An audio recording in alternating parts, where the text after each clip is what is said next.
History, polity, economics, geography, optional, कहाँ से पढ़ना है, sources. Let's say climatology from one book, let me read geomorphology from one book, let me read this topic from this other book. क्या हमको अलग अलग sources refer करने चाहिए? In my opinion, no. Focus on building your language along with concepts from 9th and NCERT.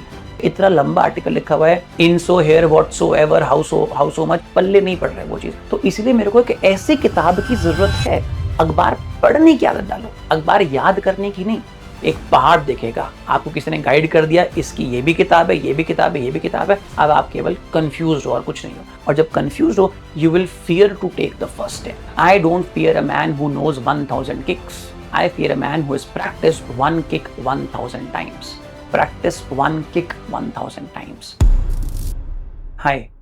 In today's video, I'll be discussing with you a topic that many students, especially in the beginning phase, but all the way up to the phase of third, fourth attempt, find some challenges in. This is about something that everybody is going to tackle, that is sources. कहाँ से पढ़ना है? What should I use for my preparation? History, polity, economics, geography, optional, कहाँ से पढ़ना है? Sources. I'm going to talk about sources. Now, I'm not competent enough to talk about sources of other subjects, but I'll give you a general ज्ञान about sources कि क्या चीज़ कहाँ से पढ़नी है. Your respective teachers, your respective guides, they are better placed. I'll use some examples कि आप कहाँ से क्या पढ़ सकते हो. Because I teach economics, I'll be using mostly the example of economics कि कहाँ से पढ़ना है. But yes, the guidance that I'm going to give to you in video will be applicable for all the sources, as in all the subjects. Let's start. Sources. कहाँ से पढ़ें? History पढ़नी है, हिस्ट्री की 4-5 किताबें हैं, पॉलिटी की कई सारी किताबें हैं, इकोनॉमिक्स की बहुत सारी किताबें हैं, कहाँ से पढ़ें? One, the source that you choose must have, look at the properties, must have the following properties. One, it should be easily readable. You must enjoy reading it. आपको पढ़ के मजा आना चाहिए. अगर मजा नहीं आएगा तब आप केवल जबरदस्ती उसको पढ़ रहे हो. आपको समझ आना चाहिए. जब मजा आएगा पढ़ते हुए, आप एंगेज होके पढ़ोगे, आप उसको कंटिन्यू कर सकते हो, फिनिश कर सकते हो. सबसे important property. One. Second, it must be as far as possible error free. अब completely error free कुछ नहीं होता है. There would be some errors in something or the other. It must be error free. जितना possible है उतनी errors, उतना कम से कम errors होनी चाहिए. कुछ ना कुछ हो सकती हैं, but as far as possible. It must be able to cover the syllabus as much as possible. One source, कोई भी एक सोर्स पूरा का पूरा सिलेबस कवर नहीं कर सकता है. तो इसीलिए आपको ऐसा सोर्स चूज करना पड़ेगा जो कि एज फार एज पॉसिबल जितना भी उतना कवर कर सकता है. एटलीस्ट जो हमारे बेसिक कॉन्सेप्ट्स हैं उनको वो कवर कर पा रहा है. Maybe there are some peripheral items that may not be covered. There might be some unique items that may be asked in the exam, and there will always be. There is no source that can say कि भाई ये चीज पूरा का पूरा cover करते हैं कि सारे सवाल इस किताब को पढ़ लो आंसर हो जाएंगे. इनफैक्ट अगर कोई किताब या किताब बेचने वाला व्यक्ति ऐसा बोल रहा है तो बेटर इज आप साइलेंटली वहां से वॉक ऑफ कर जाइए, because then that becomes a marketing gimmick, not an actually a real source that you should be reading. It must be able to cover the syllabus as much as possible, but nothing can cover completely. It must be as far as possible updated. Updation होना चाहिए.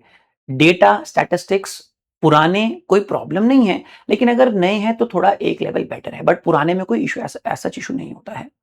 In fact अगर हम data की stats की बात करें या cases की बात करें तो ये चीजें ज्यादा रेलेवेंट केवल पॉलिटी का सोर्स या फिर इकोनॉमिक्स के सोर्स में रहती हैं. हिस्ट्री में एज सच कोई बहुत ज्यादा अपडेशन की जरूरत नहीं है, या for that matter even economics में भी या इवन पॉलिटी में भी कॉन्सेप्ट तो सेम ही है ना. यार रेपो रेट चेंज हो जाएगा, कुछ सुप्रीम कोर्ट का नया जजमेंट आ जाएगा, बट हाँ उसका मतलब ये तो है नहीं कि आपका कॉन्स्टिट्यूशन का आर्टिकल चेंज हो जाएगा या फिर आपका कुछ इकोनॉमिक्स का कॉन्सेप्ट चेंज हो जाएगा. That is not going to happen. As far as possible updated हो, लेकिन पुराना भी है, इसमें कोई ऐसी बहुत बड़ी प्रॉब्लम नहीं होती है. तो ये कुछ प्रॉपर्टीज हैं जो हमको देखनी पड़ती हैं किसी भी सोर्स के अंदर. सबसे पहली बात समझ में आना चाहिए. We must like it, we must be engaged while reading it. It must be as far as possible error free. It must be as far as possible comprehensive, meaning it covers almost the entire syllabus. That is what is there. It must be updated. The updated it is, the better it is. तो ये कुछ properties हैं जो कि हमको अपने material में देखनी चाहिए. एरर फ्री है, कॉम्प्रिहेंसिव है, अपडेटेड है, पढ़ने में अच्छा, ये हमको देखना चाहिए. लेकिन क्या हमको कई सारे सोर्सेज देखने चाहिए? कि ये टॉपिक इस किताब से पढ़ लेते हैं, I'm sorry, ये टॉपिक इस बुक से पढ़ते हैं, ये टॉपिक इस बुक से, ये टॉपिक इस बुक से. So let me read, let's say climatology from one book, let me read geomorphology from one book, let me read this topic from this other book. क्या हमको अलग अलग सोर्सेज रेफर करने चाहिए? इन माई ओपिनियन नो, नहीं refer करना चाहिए. एक सोर्स को बार बार पढ़ो, that is what you are here for. Revision करो, एक सोर्स को बार बार पढ़ो, कॉन्सेप्चुअल क्लैरिटी होनी चाहिए, रादर देन मल्टीपल सोर्सेस को पढ़ो. कि यार अब की बार का जो एग्जाम था ना, किसी ने आपको बोल दिया कि यार अब की बार का एग्जाम था ना, वो तमिलनाडु एनसीईआरटी में हिस्ट्री में दिया हुआ था, वहां से पढ़ना चाहिए. ये मध्य प्रदेश की कुछ एनसीईआरटी की किताब है, वहां पे सरकारी स्कूल में चलती है, उसमें से इकोनॉमिक्स का सवाल पूछा गया था, उसको पढ़ लेना चाहिए, वहां से आया है. अरे भाई नहीं पढ़ना है. आप क्या बनने आए हो? आप डिस्ट्रिक्ट कलेक्टर बनने आए हो या फिर बुक कलेक्टर, मटीरियल कलेक्टर बनने आए हो? आप डिस्ट्रिक्ट कलेक्टर बनने आए हो. तो डिस्ट्रिक्ट कलेक्टर बनने के लिए आपको सारी किताबों से पढ़ना नहीं है, आपको कम से कम किताबों को बार बार पढ़ना है. बुक कलेक्टर मत बनो का मतलब ये नहीं है कि आप किताबें मत पढ़ो. किताबें पढ़ो. There are very good books of all subjects that are available. Read, go ahead and read those books. When I say books in my discussion in this video, when I say books, what I mean to say is that books that cater only to a specific exam. कि भाई ये UPSC के specific book है कि आप UPSC prepare करने के लिए इस किताब से पढ़ लो, इस किताब से पढ़ लो.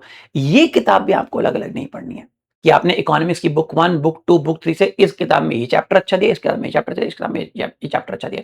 आपको ऐसे नहीं करना है. आपको एक बुक को, जो कि आपका कॉम्प्रिहेंसिव सोर्स है, उसको आपको बार बार पढ़ना है. Read that again and again.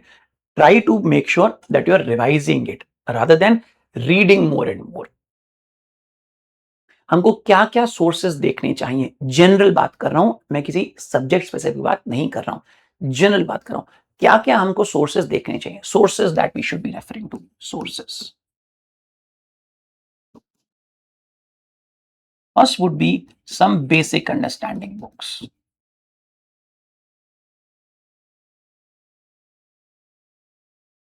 These are invariably your NCRTs.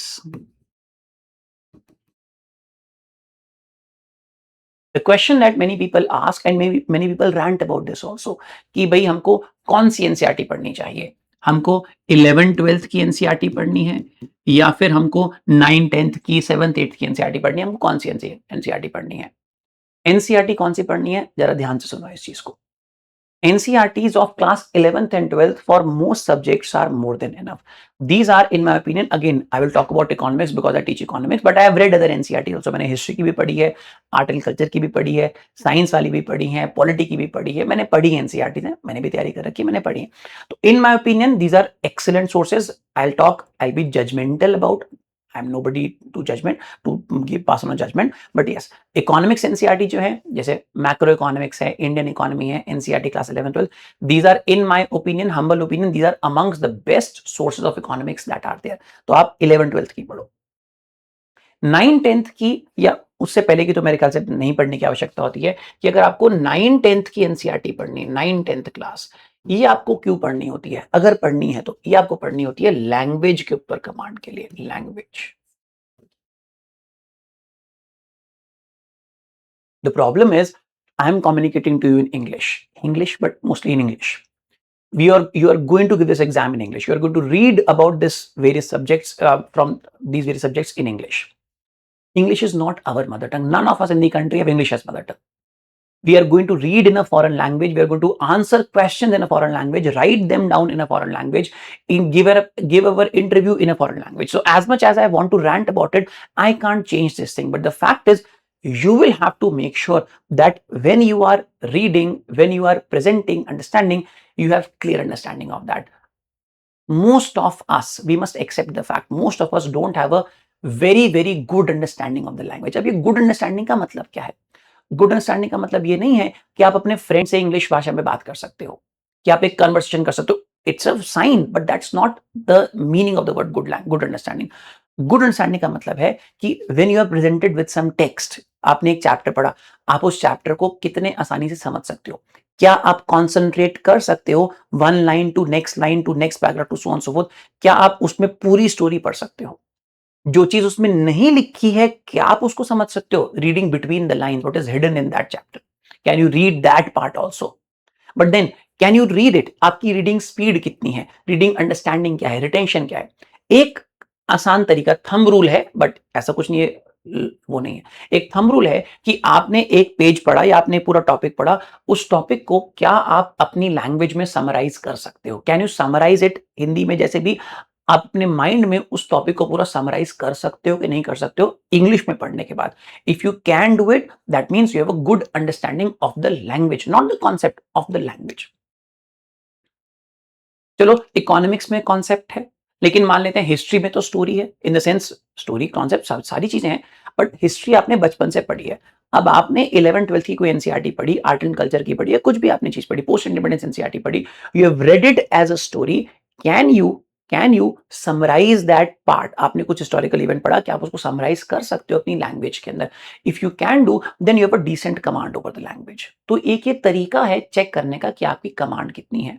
Grammatical errors, आप मिस्टेक्स तो नहीं करते हो? Can you form a proper sentence without an error? आप he, she, is, are, they, them, आप उनको प्रॉपर्ली लिखते हो, कॉमा सही लगाते हो कि नहीं लगाते? अगर आपकी लैंग्वेज में इशू है, जो कि मुझे अपने एक्सपीरियंस से लगता है कि काफी बच्चों की लैंग्वेज में इशू होता है, अपने आप को फूल नहीं करना है, तैयारी आप कर रहे हो, आप ही को आईएएस बनना है, आप ही बेनिफिट उठाओगे। अगर आपकी लैंग्वेज थोड़ी सी कमजोर है, then you can focus on building your language along with concepts from 9th and NCERT. तो ये अगर लैंग्वेज कमजोर है तब आप ये पढ़ो, अदरवाइज ये पढ़ने की जरूरत नहीं है। If somebody is coming from a very good background कि भाई आप एक कॉन्वेंट स्कूल में हमेशा से पढ़े हो, you have talked, breathe, walked in English throughout your, बचपन से लेके आप इंग्लिश में बात करते हैं, तो हम अज्यूम करेंगे कि आपकी अंग्रेजी भाषा अच्छी खासी है, आप सीधा 11th-12th से पढ़ सकते हो। लेकिन अगर आपको इंग्लिश लैंग्वेज में कुछ इशू है, आप 9th-10th से पढ़ो, यहां से आपकी लैंग्वेज इंप्रूव होगी। न्यूज़पेपर रीडिंग से अखबार से लैंग्वेज इंप्रूव नहीं होती है, आसान चीजें पढ़ने से लैंग्वेज इंप्रूव होती है। This is the best way to improve your language. So that is the first source, the basic sources, basic understanding is you read NCERT. This is more than enough, but if you want to concentrate on language part, if you have problem in language, तब आप इस चीज को भी पढ़ो। Then you need a comprehensive source, a comprehensive source. A comprehensive source would be something, let's say that your teacher tells, कोई आपका mentor आपको बताएगा। मैं बाकी सब्जेक्ट्स का नहीं बता सकता हूँ, मैं आपको इकोनॉमिक्स का बता सकता हूँ। तो इकोनॉमिक्स में फॉर एग्जांपल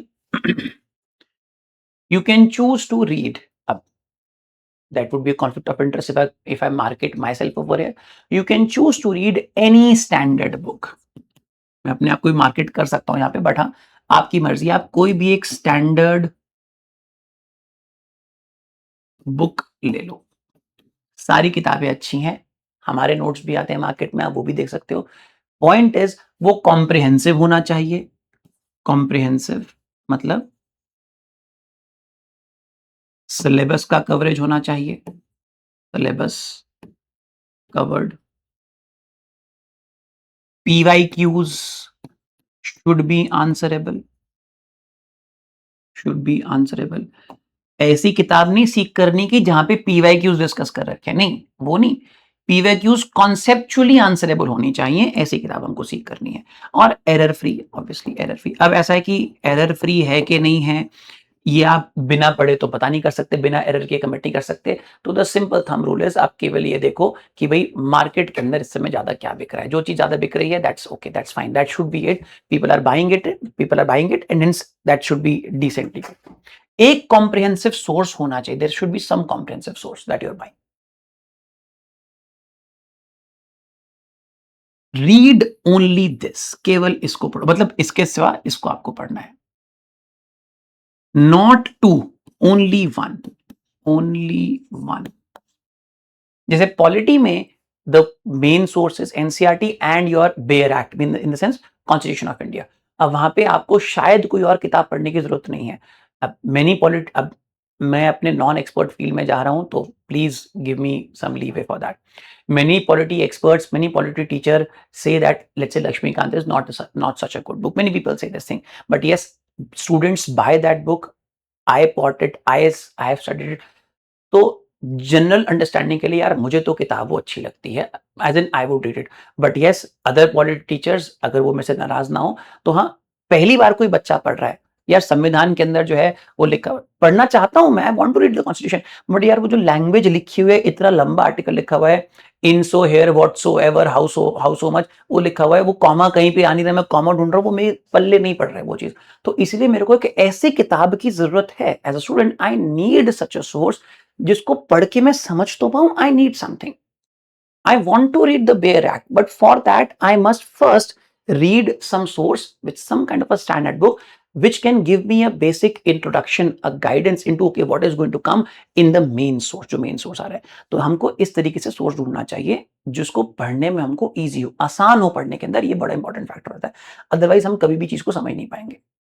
तो आपको एक स्टैंडर्ड सोर्स जरूर पढ़ना चाहिए, एनसीईआरटी एंड स्टैंडर्ड सोर्स, जैसे constitution of India, the bare act, that become the standard source, but it's up to your polity teacher, your guide, what book do they suggest Laxmikanth और not, और again as in this is not a advertisement for Laxmikanth, और let's say this is a kind of a universal book, हर लोग, हर एक व्यक्ति इसको पढ़ता है, इसलिए I am using it as an example. There are many other books, DD Basu है, सुभाष कश्यप है, बहुत अच्छी किताबें हैं, और कई लोग बोलते हैं कि बाकी किताबें ज्यादा अच्छी हैं, but again refer to your polity teachers guidance for that, you get my point.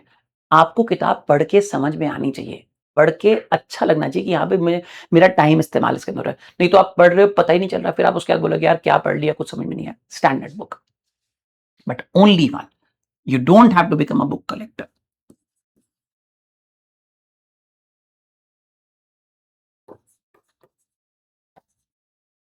Current affairs. Current affairs would be newspapers and some specific sources like economic survey, or let's say some PIB articles, some magazine articles.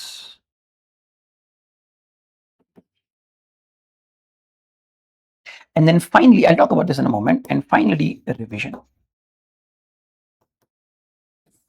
Revision हमको कहां से करना होता है? Revision करना होता है हमको, वन, मंथली करंट अफेयर्स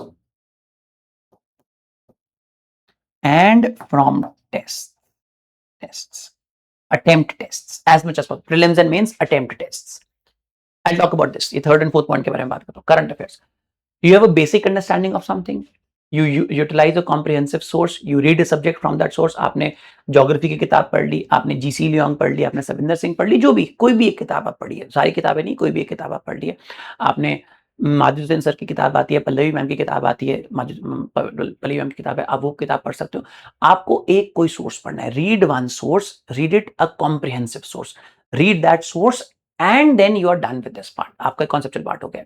इसको एक बार नहीं बार बार पढ़ना है, अलग अलग जगह से नहीं, बार बार आपको इसको पढ़ना है, लेकिन बार बार पढ़ोगे इसके साथ साथ आपको करंट अफेयर्स पढ़ने हैं, newspapers will help you to visualise what you are reading over here. Economics की जब आप किताब पढ़ोगे, मेरे नोट्स पढ़ोगे आप इकोनॉमिक्स के अंदर, तब आप देखोगे कि भाई इन्फ्लेशन का चैप्टर है, अनएम्प्लॉयमेंट का चैप्टर है, पॉवर्टी का चैप्टर है, मॉनेटरी पॉलिसी का चैप्टर है, एक्सटर्नल सेक्टर का चैप्टर है। तो चैप्टर्स अलग अलग हैं, लेकिन रियलिटी अलग अलग नहीं है। Reality, news is reality. When you come across, okay Modi ji ने कुछ डिसीजन अनाउंस किया, फाइनेंस मिनिस्टर ने कुछ स्टेप्स लिया है, डोनाल्ड ट्रम्प साहब ने कुछ बोला है, रूपी के ऊपर कुछ इफेक्ट हो रहा है, so now reality would be everything taken together. When you read the reality current affairs, what happens is concepts start happening right in front of your eyes. आप पढ़ रहे हो, सुपर एल निनो आ रहा है, आपने पढ़ रखा है ज्योग्राफी की किताब के अंदर कि भैया मानसून क्या है, क्या फिनोमिनन है, क्या क्या चीज को इफेक्ट करती है, क्या से सी की हीटिंग होती है। Now when you reading in the newspaper about let's say super El Nino और El Nino, how is it going to effect, how is it going to cause a heat wave और excess rainfall in some parts of the world, deficiency of some part of the world, now you can connect those things। अब reality जब सामने दिखेगी, then you are going to understand the concepts better। तो इसलिए हमको reality as in concepts from this source and reality from this current affairs newspaper, ये हमको बहुत इंपॉर्टेंट चीज है। अखबार पढ़ना बहुत इंपॉर्टेंट है, एग्जाम के लिए बहुत इंपॉर्टेंट सोर्स है। सम स्पेसिफिक सोर्सेज होते हैं, जैसे इकोनॉमिक सर्वे है, it is kind of a complete history of last 1 year की सरकार ने क्या क्या किया है, plus past also, and window into the future what may happen in some time, कि भाई क्या चैलेंजेस हम एक्सपेक्ट कर रहे हैं, उनके रिस्पेक्ट में हम क्या डिसीजंस ले सकते हैं, तो इकोनॉमिक सर्वे है। पीआईबी के ऊपर कुछ आर्टिकल्स आते हैं, प्रेस इंफॉर्मेशन ब्यूरो के ऊपर कुछ आर्टिकल्स आते हैं, आप उनको रेफर कर सकते हो। कुछ मैगजीन आर्टिकल्स हैं, अब दैट डिपेंड्स अपॉन आपके पास टाइम कितना है। If you are giving exam in let's say less than 5-6 months, तब आप शायद मैगजीन वगैरह को पढ़ना आपके थोड़ा मुश्किल हो जाएगा। बट एक जनरल गाइडेंस मैं आपको दूं, you must be reading these things. Somebody giving exam in 2028, then you must develop a habit of अखबार पढ़ने की आदत डालो। अखबार पढ़ने की आदत डालो, अखबार याद करने की नहीं, अखबार के नोट्स बनाने की नहीं, अखबार पढ़ने की। You must be reading newspaper. अखबार पढ़ने की आदत डालो, then you will be able to let's say finish it in 1.5 hour, finish it in 1 hour. पढ़ लिया, साइड में रखा, खत्म, कोई नोट्स बनाने को कुछ नहीं करना, reading newspaper. Then you start to see things happening in action. और ये देखो बच्चों साथ में चलेगा, क्योंकि आपने न्यूज़पेपर में आज आर्टिकल आया इन्फ्लेशन के ऊपर, आपने क्लास में अभी तक इन्फ्लेशन नहीं पढ़ा, आपने अभी तक इन्फ्लेशन का चैप्टर नहीं पढ़ा। इसका मतलब ये नहीं है कि आप आज वो आर्टिकल मत पढ़ो। Read that article today, try to understand okay what is happening, and then when you read from your source, then you will have a better understanding of these things. ये सब पैरेलल चल रहा है। And then finally, where do you revise from? You revise from this. You revise from monthly current affairs magazines. You revise from tests. Tests are a source of revision. Test आपको, test नाम उसका test है, लेकिन वो test आपको test करने के लिए नहीं, आपकी रिवीजन के लिए बनाया गया है वो टेस्ट। टेस्ट तो एक ही है भाई, आपका जो आपका मई के महीने के अंदर होना है या फिर अगस्त सितंबर के अंदर, वही टेस्ट आपका है।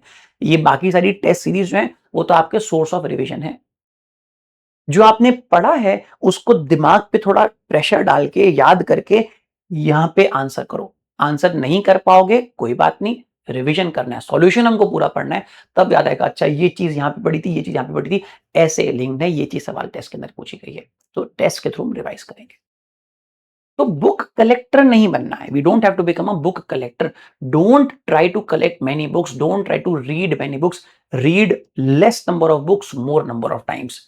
उससे होता क्या है, हमारा रिवीजन बार बार होता है। रिवीजन होता है, पहली बात तो रीडिंग स्पीड बन जाती है, आपको पता है किताब के अंदर क्या आने वाला है, किस तरीके से ऑर्गेनाइज, आपको पता है, आप फटाफट पढ़ते हो, रिवाइज करते हो, याद हो जाती हैं चीजें अपने आप। नई चीज पढ़ोगे, सेम टॉपिक नई किताब से पढ़ोगे, तो नई किताब में कई सारी इंफॉर्मेशन नई भी होगी ना, आप इसलिए पढ़ रहे हो, आपको लग रहा है कि वो नई इंफॉर्मेशन कहीं छूट ना जाए। जब आपको उस चैप्टर की क्लैरिटी आ जाएगी ना, तब आपको पता चलेगा अच्छा ये एक्चुअली नई इंफॉर्मेशन थी ही नहीं, this was something that could be deduced from something that I read elsewhere also. इसीलिए बेटो क्या करना है, बच्चों क्या करना है, इसीलिए you will have to read the same context, same text again and again, बार बार रिवाइज करो, रादर देन अलग अलग सोर्सेस पढ़ो। बुक कलेक्टर नहीं, बिकम अ डिस्ट्रिक्ट कलेक्टर जो आप बनने आए हो। हाँ, जैसे मैंने बोला था, किताबें बहुत सारी हैं, बहुत अच्छी किताबें हैं।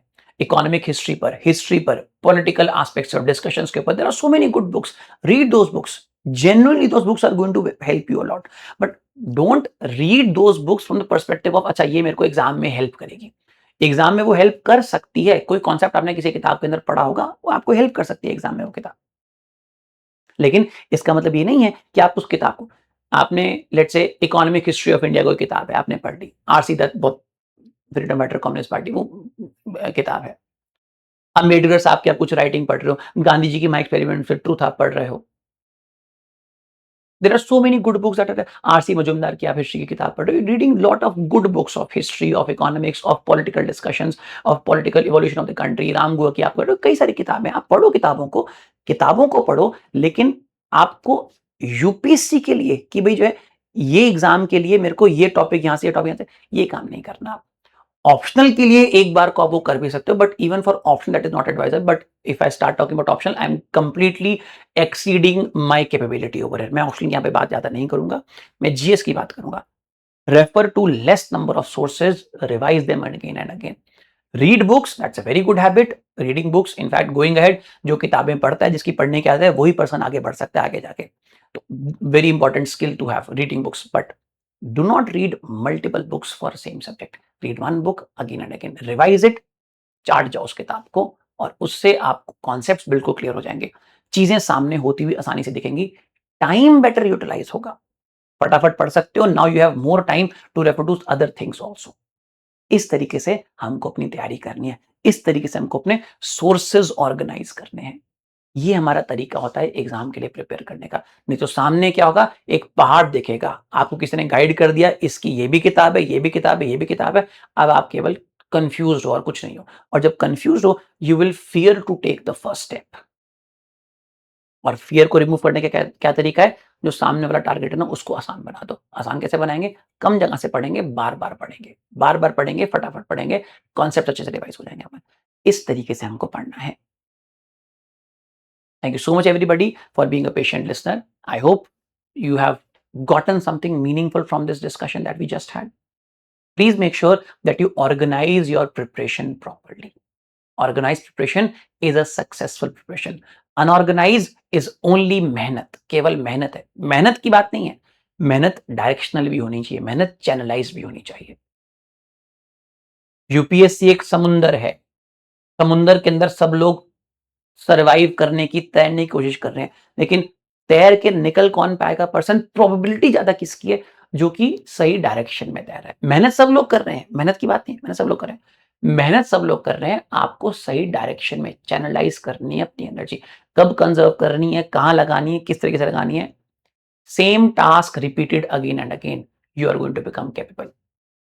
I'll end this session with one statement. Statement थोड़ा फेमस है, आप लोगों ने सुना होगा, ब्रूस ली का स्टेटमेंट है। सब लोग नाम सुना ब्रूस ली?